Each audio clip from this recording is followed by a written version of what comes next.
Hello and welcome to the Open Dialogue. Hajj, the sacred journey of Hajj, is a journey of recognition. The worship acts and rituals of Hajj are filled with mysteries. It's an opportunity to find one's inner self.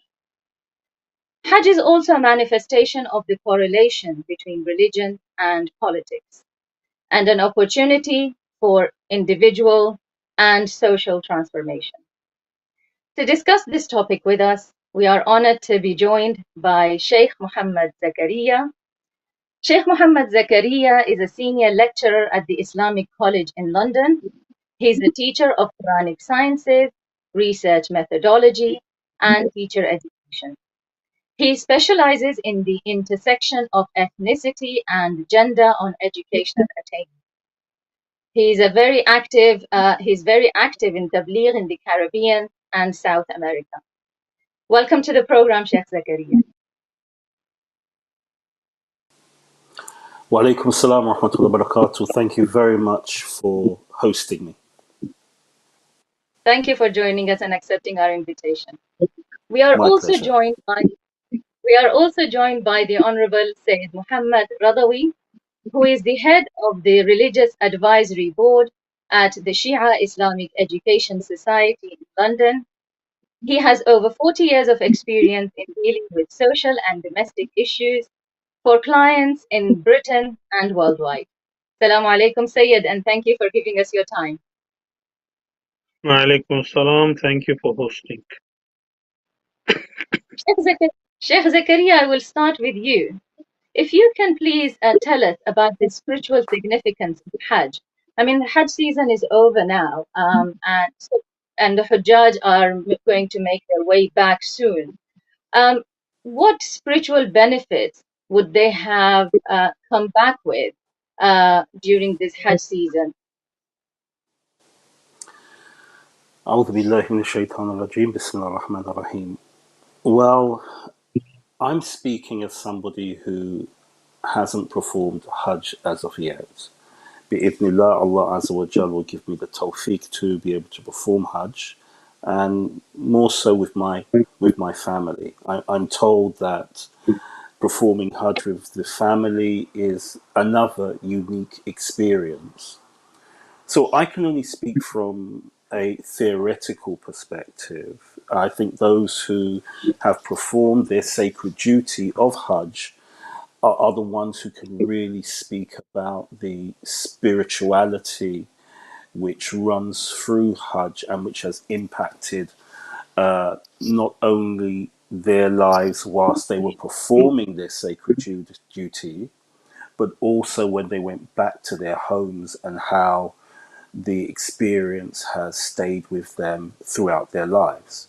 And as such, when I look at, for example, my wife, who has, alhamdulillah, performed the Hajj, seeing her off to Hajj, and then the individual who came back, although she was committed to the deen, but I did see, alhamdulillah, a difference in her persona, a much more richer appreciation of the deen and of the madhab, a stronger connection with Allah Azza wa Jal, Sayyidina Muhammad sallallahu alayhi wa alihi wasallam, and the Al-Attar. I think, having spoken to Hujjaj, both male and female, they come back supercharged. They come back with a heightened awareness of their responsibilities as believers, with regards to their duties towards Allah Azza wa Jal, and also to their wider communities. But I must say this also, I have encountered individuals, and sad to say, who have performed the Hajj but have not benefited from it at all. As a matter of fact, they have mentioned to me it was just like a holiday. So it depends upon the individual. What does the individual want to get out of it? And because Allah Azza wa Jal is the most gracious, when we attend his house, Allah Azza wa Jal as the host will take care of the guests, not only with regards to their physical needs, but also with regards to the spiritual thirst, the spiritual yearning which the believer brings to the performance of this sacred duty. And seeing all the various sites, I mean, seeing the Kaaba, for the first time, and standing where the Rasul sallallahu alayhi wa alihi wasallam has stood, and the Imma Attar, that must do something to the heart of the believer. It must light a fire in the heart which rages with love of Allah Azza wa Jal and gratitude for Allah Azza wa Jal placing the individual on the Siratul Mustaqim. Definitely. Sayyid Muhammad, being Dayf ar-Rahman is a huge honor, the guest of God. What is the philosophy of Hajj in your view, and what are the spiritual benefits and significance of Hajj spiritually on individual? What should it be on individuals? Bismillah ar-Rahman ar-Rahim. In Islamic teachings, we have combination of worships which are directed. Some of them are directed to individual. The benefits are individual, and in other, the benefits are social as well.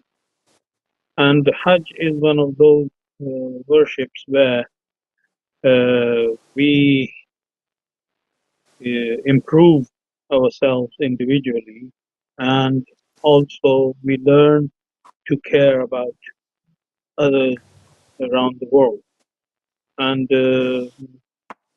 this awareness, unfortunately, does not exist in majority of those who go for Hajj. They just go and perform some rituals and come back.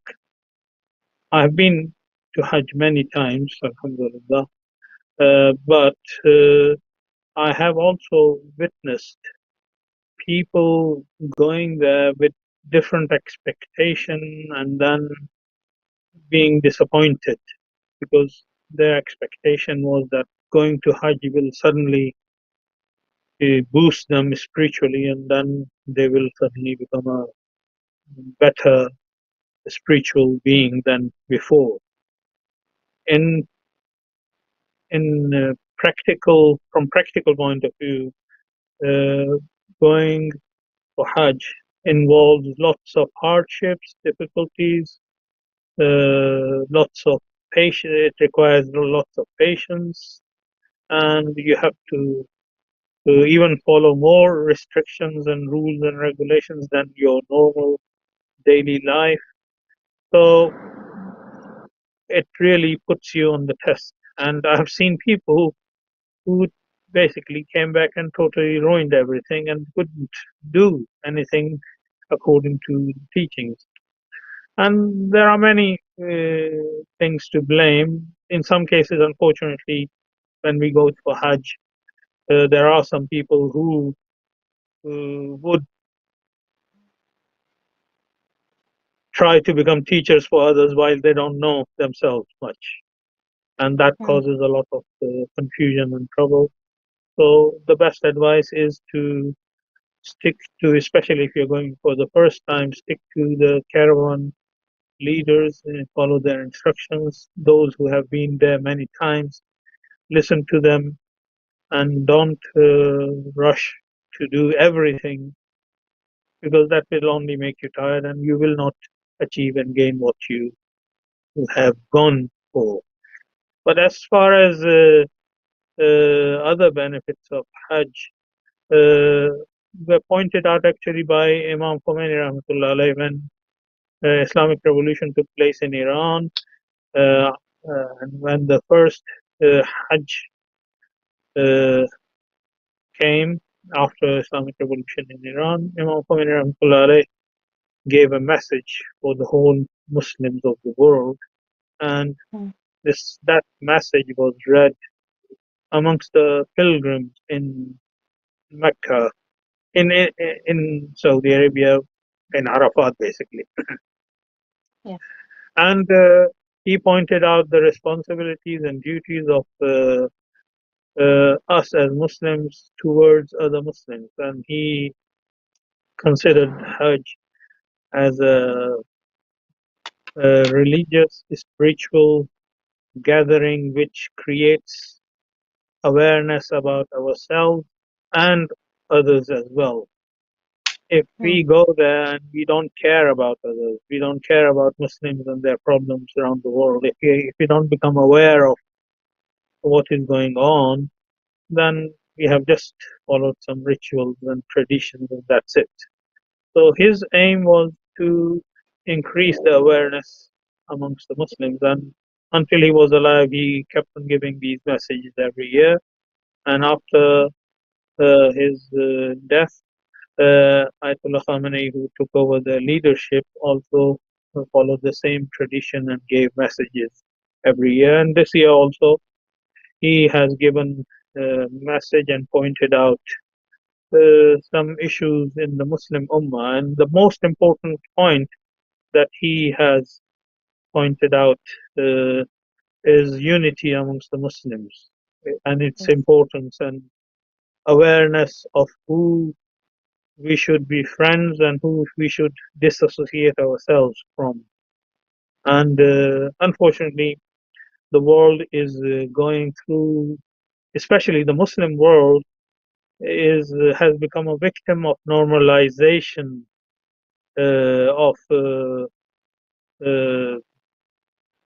wrong ideologies from personal to international level.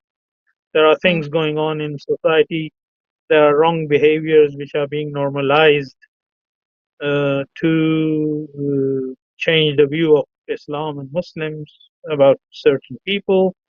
And also, there is a big mission going on international level to bring the countries and their leaders into accepting uh, the wrongs that had been done against the Muslims throughout the history of Islam, and especially recent 100 years. They are trying to normalize everything to change the image of Islamic ideology. So this is what we need to be aware.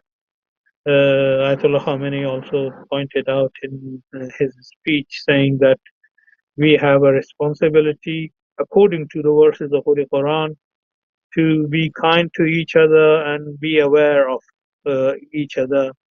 Muslims are those, and he quoted the verse of Holy Quran, Muslims are those who are kind to each other and strict with the enemies, and they recognize the enemy. And the enemy is trying to normalize the enemies between us. So this is the biggest awareness that we need to have. And if we don't achieve this, then we have just done done a ritual without any benefit. So we have to do the ibadah and worship in a way that Allah subhanahu wa ta'ala wants us to do. We need to become close to Allah subhanahu wa ta'ala. One of the rituals at Hajj is that we go for Ramya Jamarat. We stone the shaitan. I mean, what is the benefit of stoning the shaitan?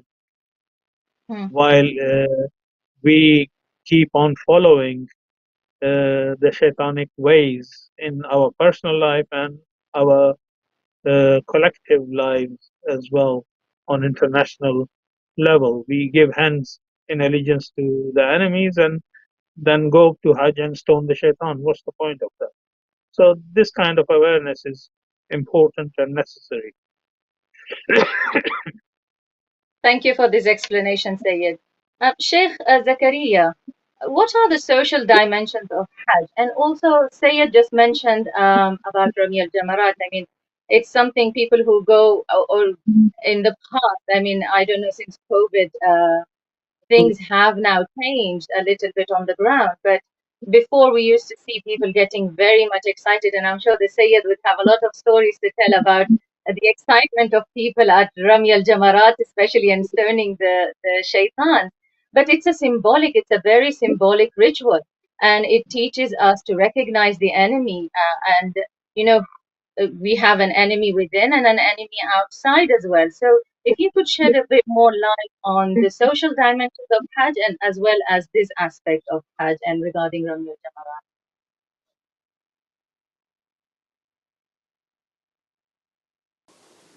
I think when we talk about Hajj, I think also we need to talk about a state of mind.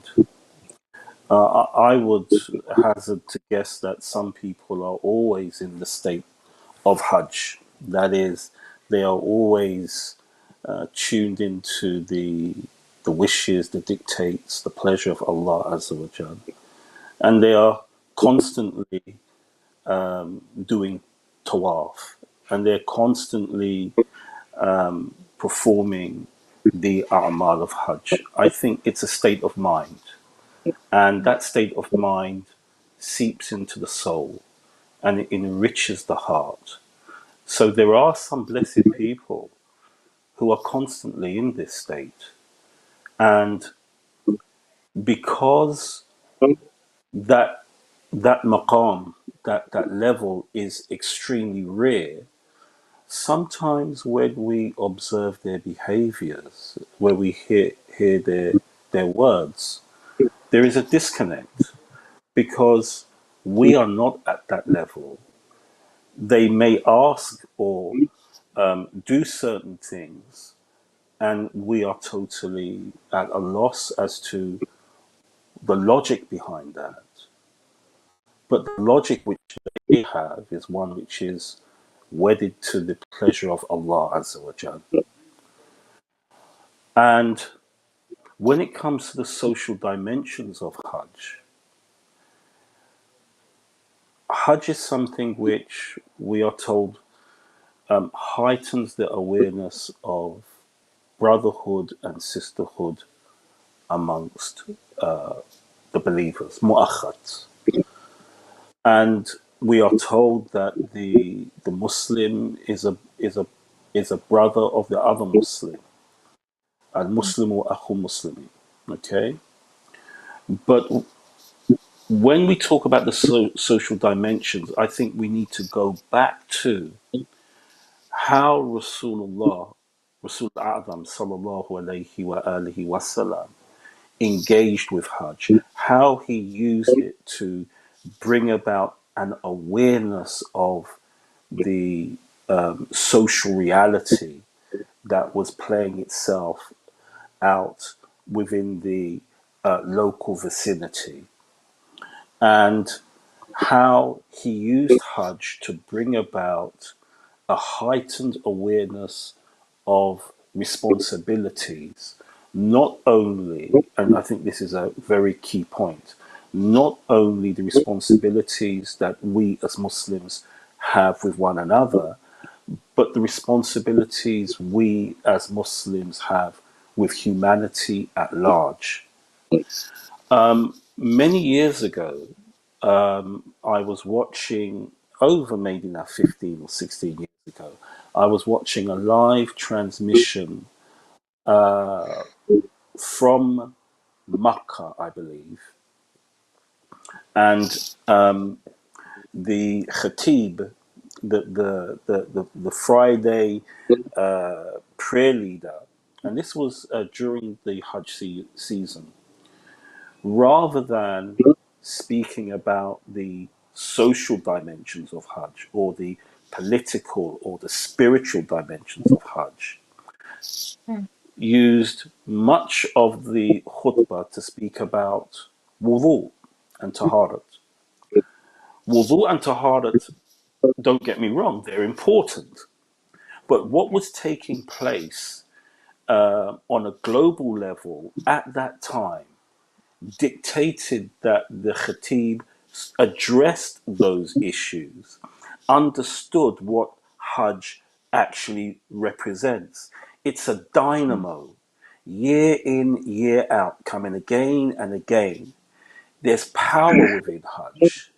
There is a wisdom behind Hajj which I don't think we will ever truly understand.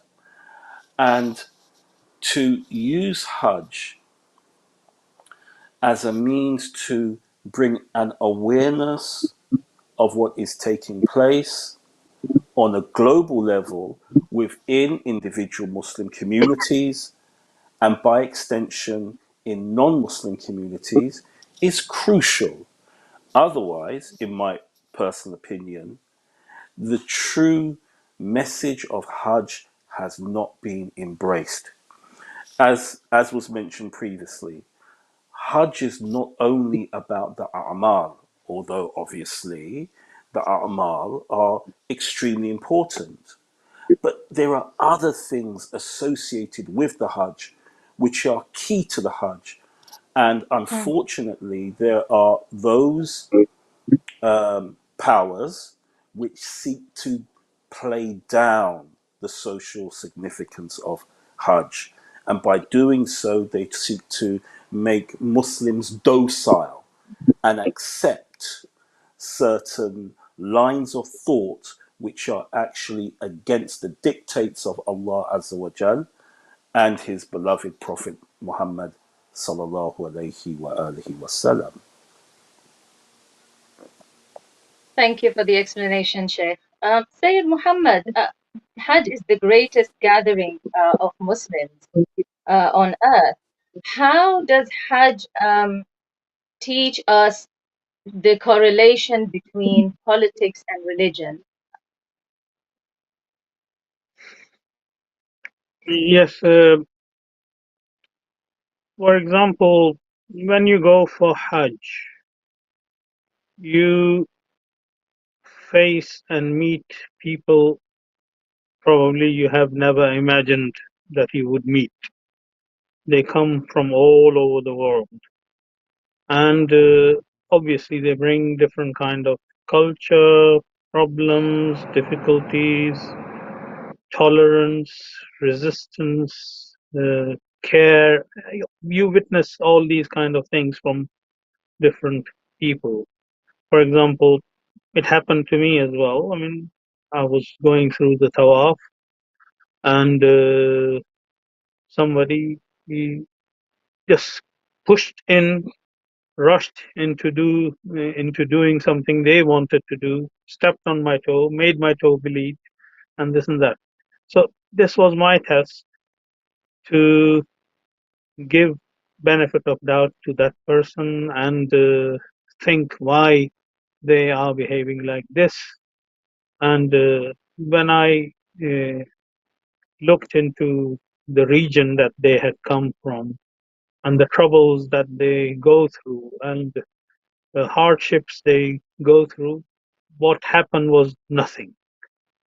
And it was my test as well to remain patient and not to, because one of the conditions of Hajj is don't argue, don't fight, don't. Uh, although these things happen as well, I have witnessed and seen that even there are people around the Kaaba who commit sins during the tawaf, and they're not doing it by mistake. They do it deliberately. I mean, Hmm, they cut pockets and maybe abuse others physically and in some cases sexually as well. So this is all what happens around that time as well. But this does not mean that we criticize Hajj or the ritual. There are people who have always abused and misused the ritual. For example, uh, the Kaaba, according to Islamic teaching, is the first house ever built on earth, and it hmm, has been a place of worship from ages. I mean, from at least Ibrahim or before even Ibrahim. There are narrations that Prophet Adam built it initially, and then it was hmm, destroyed, built, destroyed, built, destroyed, built several times.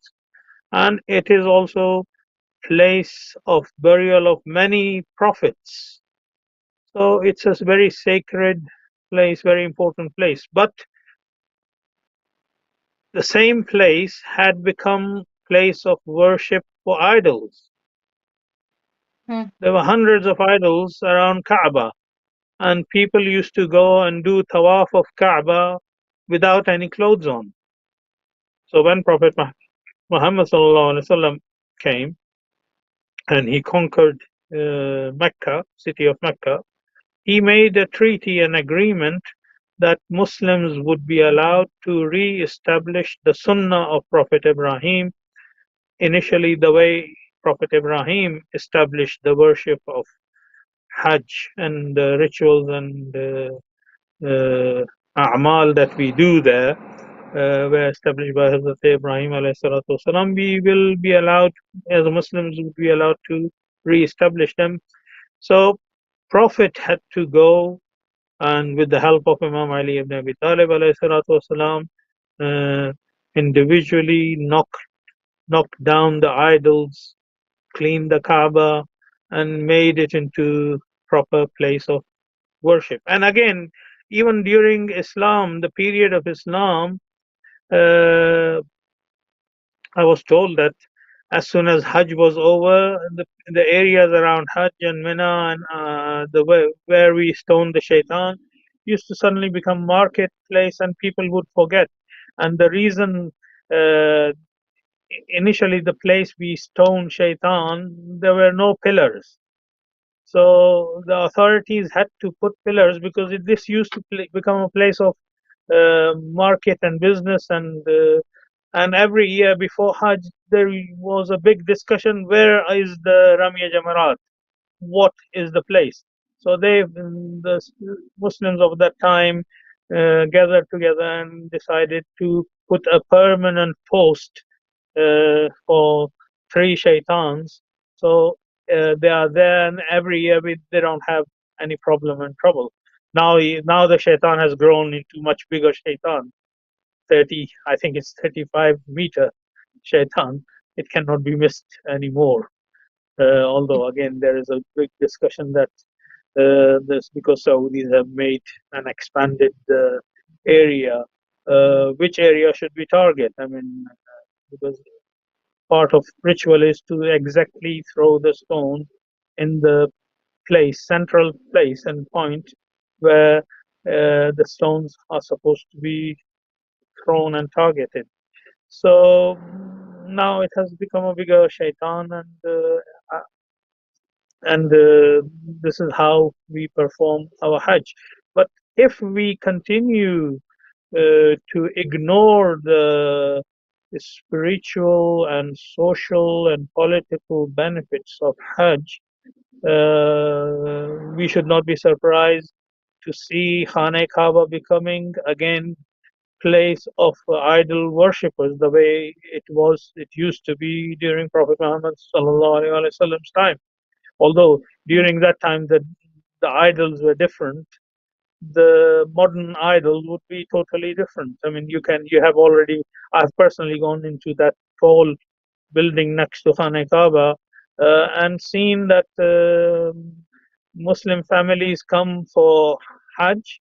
Children go in that tall building, and there is a theme park there, and they spend time in playing and having fun and going to restaurants while the elders go for Hajj. This is not the aim of Hajj. This is not, I mean, the Hajj used to be a place where families went together, as brother Zakaria is planning to go, inshallah, and Allah give him tawfiq as a family there. It gives a totally different experience, but not the way the Saudi authorities are leading the Hajj in that direction. They are just concentrating on business or some other kind of comfort. I've been many times to Hajj. I've been uh, in basic tents in Arafat, and I have been in the tents where green grass was all around us, fountains were all around us. Each tent had around 20 air conditioning systems, and I even saw frogs in Arafat once. So you can imagine how much they are spending on changing the Hajj and its environment and that. I'm not saying providing comfort is wrong. It is okay, but it should be equally provided to everyone. Not rich and poor should not be divided. Hajj is a place where we need to know each other. We need to sit next to each other. We need to understand each other's problems and difficulties. We need to understand each other's issues. Yes, I mean, it's become an opportunity for economic exploitation, I think. But Sheikh Zakaria, um, some people argue that religion is separate from politics. But Hajj does not give us that message. If you can please shed more light on the political significance and the political aims of this gathering of Hajj. Well, I would first ask, what do the people who say that the deen and siyasa, the religion, the way of life that we have, which is Islam, and siyasa, politics, taking care of society, what's their definition of these two? Because Right. if we look at the deen as a way of life, then a way of life includes taking care of people. And within that way of life, as there is, let's say, set ritual worship, ibadat, then there is a way of taking care of society. And that way of taking care of society is called siyasa, is called politics. Okay. I think it's mistaken to say that the two are separate. The mistake may be an innocent mistake and the people may not know any better, or the mistake may come from nefarious intentions, and that is to bring about a docile understanding of the deen, a detachment from the affairs of not only our immediate communities, but what is taking place on a global level.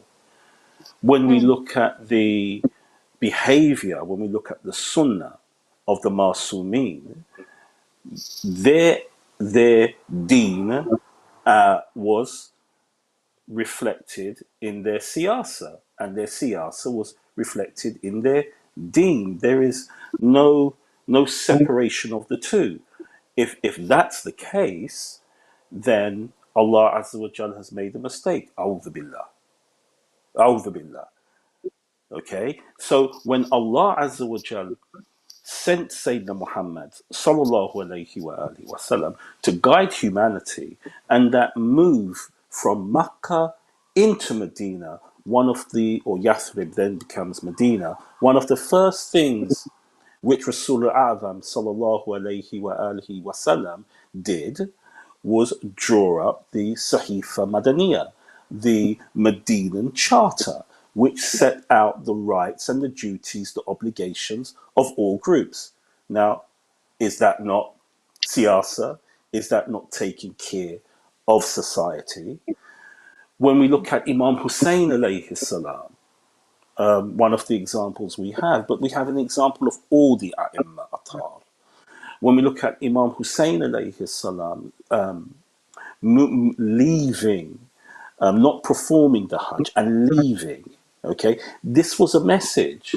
This was something which the Imam alayhi salam was using as a message to strike home to not only those who followed him, but the whole Muslim Ummah.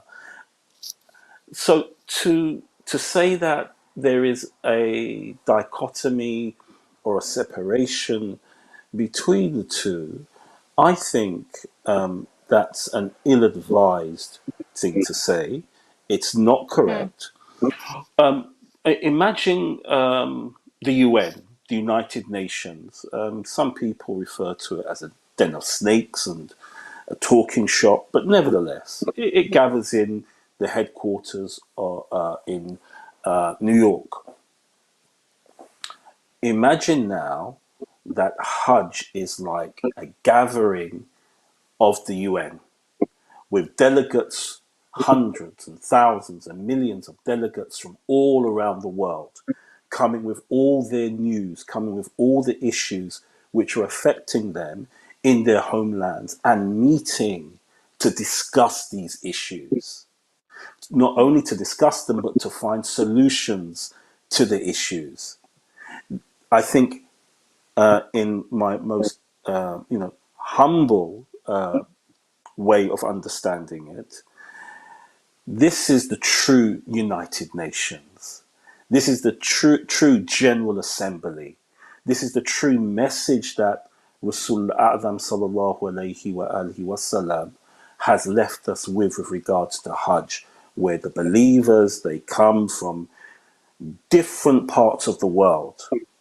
They gather, they perform their rituals together, they have sabr with each other, they urge each other onto goodness, and they listen to the affairs of each other and attempt to find solutions to them. If this was not part of the Hajj, then I think it would have been a grave mistake, and then we could ask Allah Azza wa Jal, why have you given us this thing every year, which is only focused on these sort of a'mal, but not taking care of the social reality which is playing itself out in the various locations the Hujjaj have come from. Sure, Syed Muhammad, this is not, the Hajj is at the moment how it is. Really, it's not used, as Sheikh Zakaria said, for finding solutions to issues of the Muslim Ummah. And also, if you could shed more light onto the ritual of sacrificing the animal. Uh, the uh, the sacrificial rites have now just become really their purpose has deviated from what it should be, and it's just become about in other countries when we see not necessarily in Hajj. I mean, in Hajj the animals are not used; they are just sacrificed and left there to decompose. Um, Internationally as well, when we see in places like Pakistan, the ritual of sacrificing the animal has really lost its actual value and its actual meaning, what it should have been. It's just become about uh, the value of the animal, decorating the animal, showing it off to people, and the actual essence of the sacrifice has been lost. Could you please shed more light on both of these points? Yes, we are running out of time. I have to lead prayers in a few minutes. I will very quickly mention. Yes, this is what I pointed out in my previous section of interview. That unfortunately, if we do not take care of the instructions given for doing the Hajj properly, we shouldn't be surprised to see Mecca becoming the place of idol worshippers again.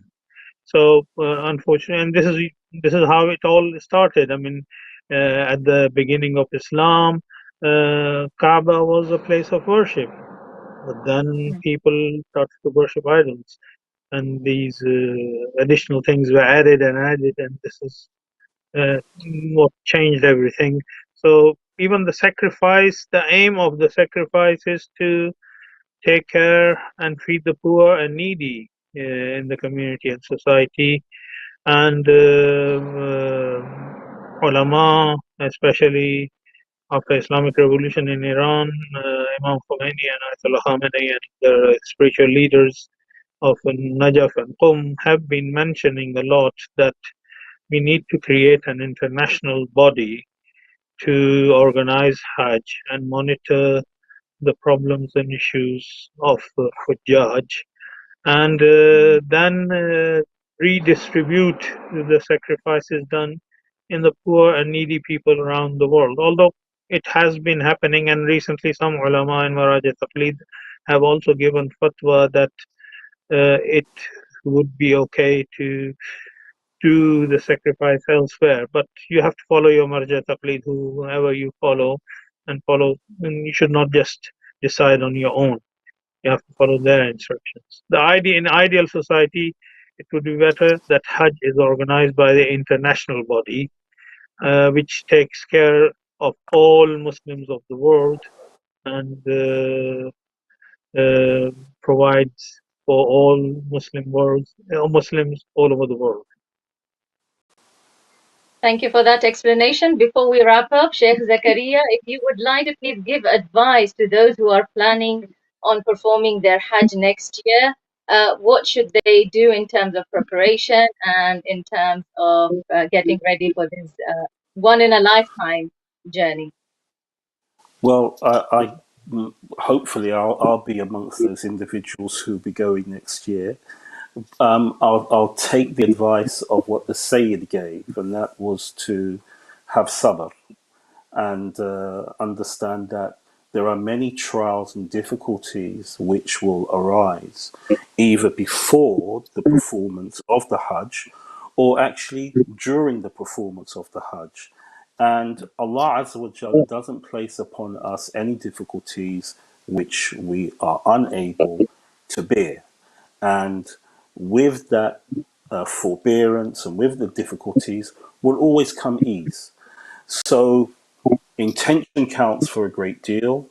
Hopefully, my intention, as well as the other Hujjaj's intention, will be to achieve the pleasure of Allah Azza wa Jal via the visitation of His blessed house, the house which we're told is a replica of a house in one of the heavens, and will be able to step where Rasul A'zam sallallahu alayhi wa alihi wasallam and all the other Imma Attar have stepped and see things which they have seen and touch the Kaaba and see where the Kaaba opened up for the mother of Imam Ali alayhi salam and get the blessings of being with our brothers and sisters, sitting, listening to their needs, seeing if we can attend to their needs as well. So I guess have the intention, have a pure intention, but also understand that what we get out of Hajj is what we put in. And if we put in the right energy, Allah Azza wa Jal will never let us down and always give us the reward which not which we deserve. Allah Azza wa Jal is always giving us more than what we deserve. Okay, this is the nature of Allah Azza wa Jal. So that's my my advice, and hopefully I'll take it and inshallah carry it out myself. What about you, Syed? Do you have any concluding remarks and concluding advice for those who are planning to go on to Hajj next year? Yes, Hajj has certainly become more difficult, and there are many people who couldn't go this year, especially after COVID-19. It has added more into complications and difficulties. Uh, I know many people wanted to go for Hajj this year. They couldn't because of the restrictions and problems that have been created now. So I hope this year the authorities who organize Hajj would have realized that and learned lessons from the mistakes they have done this year, and inshallah they will open up more. The biggest mistake this year was that the caravans were not allowed to go the way they used to go in the past, and that deprived many Hujjaj. And plus, it has become very, very expensive. It has become a very Hajj has become a ritual and worship for only very rich people to go for that. Many people who could have afforded before COVID-19, this year definitely they couldn't afford. So I hope that international body, my suggestion is that an international body has to be created, organized by cooperation of all Muslims of the world, and it should not be the monopoly of the Saudi authorities. Hajj is something that belongs to all Muslims all over the world and should be organized collectively. Excellent. Thank you very much for your insight. Thank you to both the guests for very informative program today. Thank you, dear viewers, for listening. And I'd like to remind everybody that views expressed on this program are of the person speaking the views, and they do not belong to